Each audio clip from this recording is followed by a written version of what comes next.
Yeah! Hello people, I'm Jaby Koay, joined by ACHARA KIRK. Hi! We're here at CGV Cinemas. We're about to watch Leatherface. I hear Leonardo Nam's gonna be here at CGV Cinemas. Who's that? Who? Leonardo Nam has been in many movies. Leonardo Lamb? Who's that? Nam. Nam. N. Okay. Nam. Leonardo yeah. Mam. Leonardo. Who is that? From Westworld. From Oh. like Fast and the Furious Tokyo Drift. Oh! Yeah.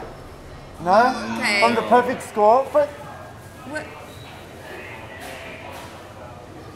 Oh! Oh, Leonardo Lamb.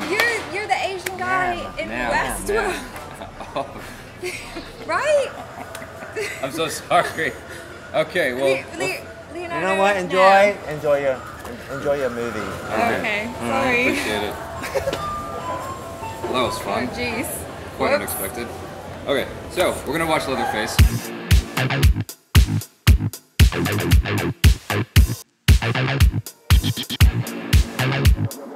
A big thank you to CGV Cinemas in Buena Park, California for sponsoring this video. Go to CGV Cinemas, they've got a great 4DX cinema as well as a wraparound cinema. Both are interesting experiences that I highly recommend. ACHARA and I actually got to go recently and they did some demos for us and I gotta tell you, it's next level. Definitely worth checking out. If you go now until Halloween, they have the Haunted Theater going on. The whole theater is decorated out. It looks really cool. All the employees dressed up in costumes and it looks dope. You might get chased by monsters, and they have Halloween related films playing right now, so it's really cool. And the food's really good, and you all know how much I love food. Yeah, and they've got themed food there, so be sure to check it out. Leatherface, this comes from IMDb. A teenage Leatherface escapes from a mental hospital with 3 other inmates kidnapping a young nurse and taking her on a road trip from hell while being pursued by a lawman out for revenge. This is a fairly accurate description of what happens over the course of the movie, and it makes it feel like there is a solid story in there,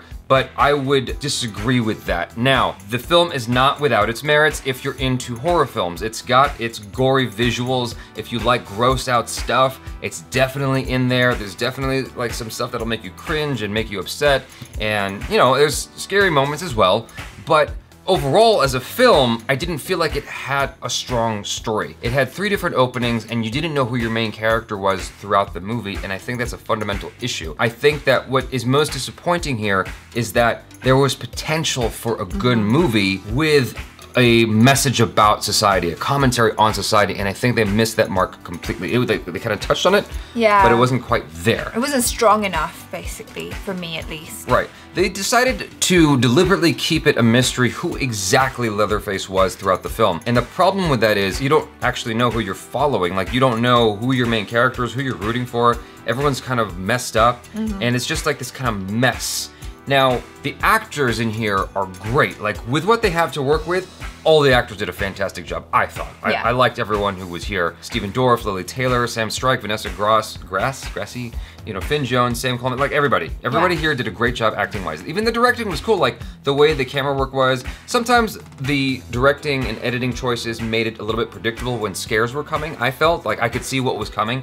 But like, I think that they did an all right job. Yeah. They did fine. It's just that the story wasn't there. There was no character to follow. There was no character to hope wouldn't go to the dark side and then ends up going to the dark side. Yeah. I think that's the fundamental issue I have here, because that's ultimately what the film was leading towards. Was, you know this before you even get into the film, because you know it's a prequel, you know that it's about how Leatherface becomes Leatherface. What the film should have aimed for was, you see the points along the way where he could have just not been Leatherface. Yeah. Because the character, the way he starts out is, he doesn't want to be part of the life of violence that his family is encouraging. He wants to stay clear of it. Even after they establish that the kid does something that is more in line with what his family does, and then that's it. And it's like, it's not constantly sending home the message of, he didn't want to break the law. He didn't want to be part of what they do. The commentary should have been that it's environmental, it's influences, and then like the cop assuming that he's bad influences him to be a bad character as opposed to him naturally being that way. I think that would have been a very interesting commentary on our society today. Instead, they just kind of went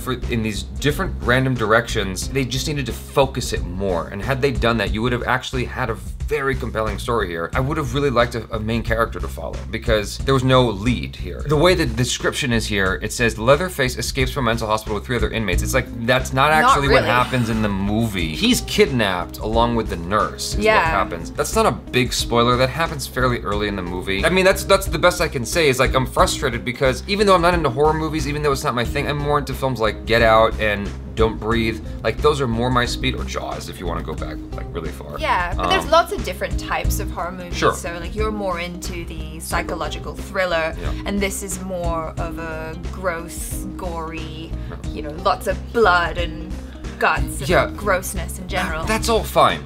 That's all well and good. But I would really like a story to be present along with it. Like, I can deal with all that as long as you've got a story, as long as you've got something you're trying to say. This film wasn't trying to say anything. I mean, kind of, but not so much. For me, I felt like I would have enjoyed it more if, like you said, I could have seen more of Leatherface's development. Yes. It felt like they were kind of heading in that direction where they were saying, you know, he's really a good person, right, but all this stuff happened to him which made him that way, and, you know, it's an interesting commentary, or it could have been an interesting commentary on institutionalization, yes, on nature versus nurture, right, and all of that. But instead they were kind of like, we're kind of slightly touching on this stuff, but here's some more gore, rather than like, it could have been emotional, which would have been really strong for me at least. And the thing about it is, it was more just gross than it was scary. It was like things happened that was just disturbing to look at than it was unsettling and scary, if that makes any kind of sense. To be honest, I was more scared when we left the movie theater and there was an employee dressed up as a clown and he scared us. That scared the crap out of me. I was more grossed out by a lot of things that were happening. Like, I didn't really get the heart palpitations that I get sometimes in horror films, but this was just like, oh no, why did they do that? So we're gonna discuss a few spoilers right now, not too many, but if you don't want any spoilers and you wanna watch this film, definitely click out of this video now and come back after you watch the film. If you want a score to go off of, I would say that my score is with IMDb score, unfortunately, on this one. 5.2 out of 10 I feel like is an accurate representation of how I feel about the movie, unfortunately. Like, there are things to take away from the film that are, from a director's standpoint, like, the acting was great, some of the visuals were cool, the color, the costuming, set design, all that stuff was great. It felt very authentic, like it was actually born in that era, but the story was missing. And so 5.2 out of 10 is my score. Yeah, I would say that's a pretty accurate score. And this is coming from people who don't really know anything about the franchise, so we're really only judging it on its own merit as a single movie, not as part of the franchise. Yeah.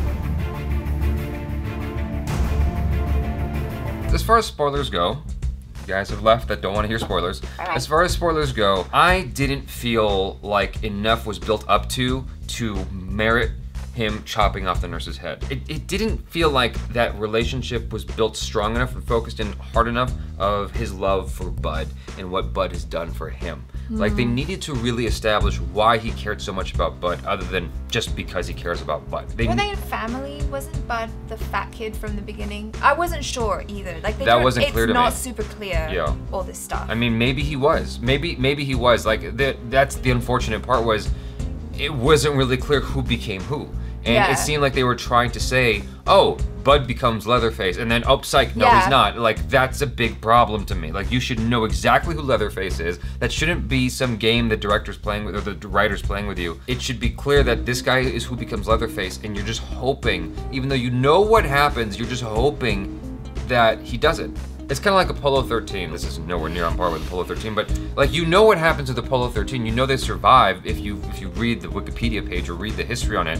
But when you watch the movie, like, you still get kind of anxious and nervous, like, are they gonna make it home? Even though you know the real story, because that's how good of a film Ron Howard made. I feel like that's exactly what they should have done here. And that's what, you know, Star Wars was kind of aiming for when they did the prequels, even though those weren't like the best movies. That's what they were aiming for. And you can see that, where he's coming from a good place, like he just wants to do right, and it just kind of gets messed up along the way with his good intentions. That's what they should have done here. Yeah, and then you could at least feel sad for him, you know, instead of just feeling, oh.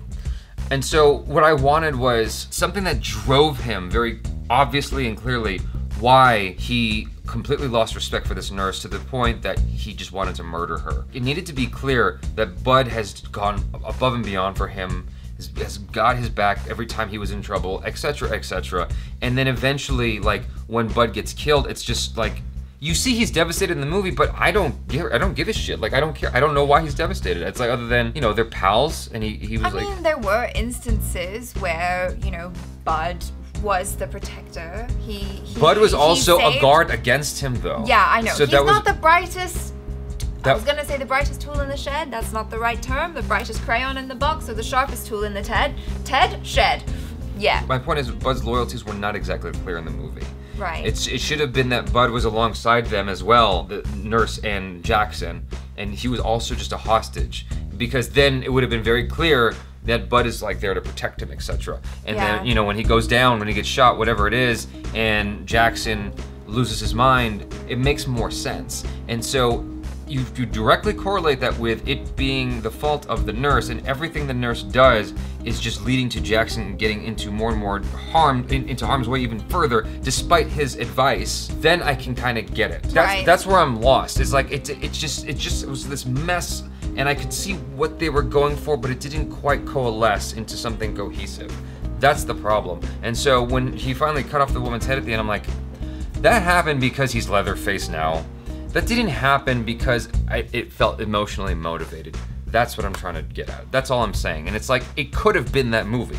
It could have been that everything made sense in that direction. Okay, a great example of an opportunity is in the barn when the cop, you know, had everybody, maybe somehow Jackson isn't so tied up. Maybe he's not hanging from that rope like his daughter, like the cop's daughter was. Yeah. Maybe what happens is Jackson tries to attack the cop, and the nurse like stops him from killing the cop, and that ends up getting Jackson's mom killed or something like that. Like, or that's when Bud gets killed. Like the cop, you know, the nurse stops Jackson from killing the cop, and then the cop in turn kills Bud at that scene instead. Every step of the way, she's just getting in his way and making his life worse, to the point where he just absolutely despises her, and then he chops her head off at the end. I'm like, okay, I get it. Now it all kind of makes sense. You know what I mean? He's the main character, and he's like tied up, his head is in a thing, and he's dropped into the bucket. I'm like, what the hell? Like, that's your main character. You should, I don't know. That's just, to me, you shouldn't have done that with the main character. That's all I'm saying. I think that a great thing they could have done in the beginning was don't have him in the pig's head. That should have been the fat kid in the pig's head. The other thing they should have done was they had this weird thing where his mom wasn't allowed to see him. She was denied visitation despite having this court thing. I think that was a mistake in the film. They used that as a motivation for her to go crazy and try to break her son out, but instead what they should have done was she gets to see her son, but he wants nothing to do with her. He's trying to distance himself as much as possible from her because he's a good dude. He doesn't want anything to do with what they do. He's happy to be in the mental institution instead of amongst his crazy family members, and so that drives her nuts to the point where she goes, no, it's them, it's the medicine, and they're putting ideas in your head. I'm gonna get you out of here. And like, that is the idea that takes over her and why she tries to break him out. And then the same thing happens. Like, the mental institution is amok, and all the mental patients break out. And you could have the same story-ish, but at least there's a clear idea as to where Jackson's moral compass is. Yeah. From the beginning of the movie. Anyway, I think we've, beaten this horse to death. So. Haha. Or pig. Or pig. Yeah, whatever. So ultimately what this comes down to is there was a potential for a better movie here, and they missed the mark, and it's more frustrating of a film because there was a potential there. There's a lot of films out there where you're like, well, that was just a bad movie. Yeah. But there were actual opportunities here. I mean, it's already a built-in audience because of the other films that were successful. Why not make this the best story possible and have a commentary to go with it? Like, why not go there? In addition, you get your gross out visuals and whatnot and your scary moments. Why not have a good story to go with it? And I think that if you did, this wouldn't be a 5.2 out of 10. I think it would have been closer to a 10 out of 10. If it had a commentary, which Get Out had, I think it definitely would have been a stronger, much closer to a 10 out of 10. Yeah, true. It's not impossible for a horror story to have a strong commentary and get notoriety for it. I mean, World War Z, didn't that get all kinds of accolades? That book was just, it's been praised everywhere because it's such a great story, a great novel. Yeah. I haven't read it, but that's what I heard. Anyway, with that, you guys, Let us know in the comments below if you've seen Leatherface, how you felt about it, what you would have liked different from this film. If you did like it, why did you like it? I would really love to hear in the comments below. Please check out ACHARA KIRK on the social media. Subscribe to the channel if you have not already. Check out our other reactions, reviews, and short films. And if you live in Los Angeles or anywhere in the Orange County area, please go to CGV Cinemas in Buena Park and check out their 4DX theater. Check out their ScreenX wraparound theater, and definitely go on a Saturday or Sunday night before Halloween's over, after 7 o'clock, and check out their the haunted theater. I'm Jaby Koay. This is ACHARA KIRK. Peace out.